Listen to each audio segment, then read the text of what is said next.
All right. So this is Prototype 1 performance results from Group 4 with Rex, Alton, Frank, Eddie, and Bodie. So the progress points we'll be touching on for this Proto 1 is the drivetrain, steering and suspension, electrical, cost and budgeting, and the bridge. So progress made on drivetrain. We originally thought that we should use a traditional method of driving the wheels, like a drive shaft from the motor to the differential, but we ended up coming up with a system that had a differential with a pulley attached to the outside, and it just ended up being more effective and efficient, given that we had so many 3D printers. And then just scaling the differentials to fit lower to the chassis so that the CV axles weren't at high angles was a huge point. So progress made on steering and suspension. Our main goal from the start was to implement a system that used independent suspension. So we just went off and modeled like real life cars and vehicles that use independent suspension. And making the knuckles for the steering assembly was a pretty hard point, just given that we were 3D printing everything. And then changing the angles of the shocks and where they mounted on the lower control arms was also a huge part in making our vehicle meet the constraints of 6 inches. And then progress made on electrical. Our initial goal was to use a traditional RC controller, but we ended up switching to using like an ESP32 and using the Bluetooth function to connect to an Xbox controller. And just, the hardest part with this was generating code that just allowed for smooth throttle control and easy fine tuning.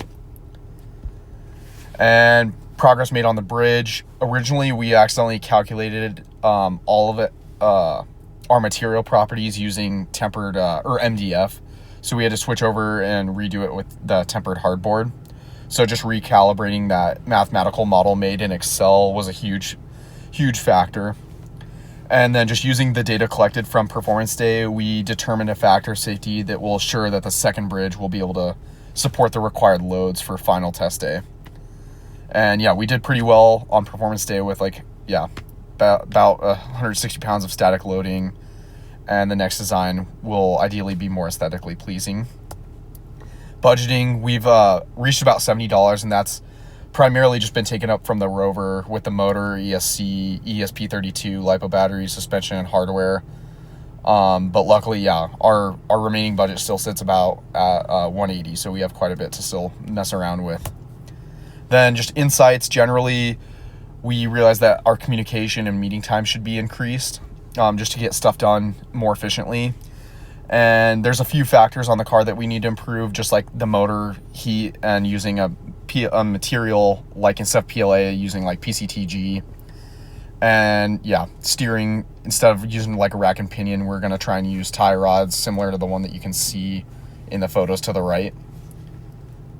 Then integration challenges, we definitely found a lot of like interference between like linkages and the control arms and the steering assembly.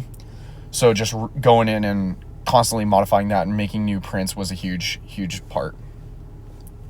And then just next steps towards the finished product, we're going to develop a chassis that fits under the size constraints, relocate positioning of the control arms and linkages so the steering and driving components aren't interfering with one another, and then just produce some axles that can withstand higher shear stresses and won't break after significant use.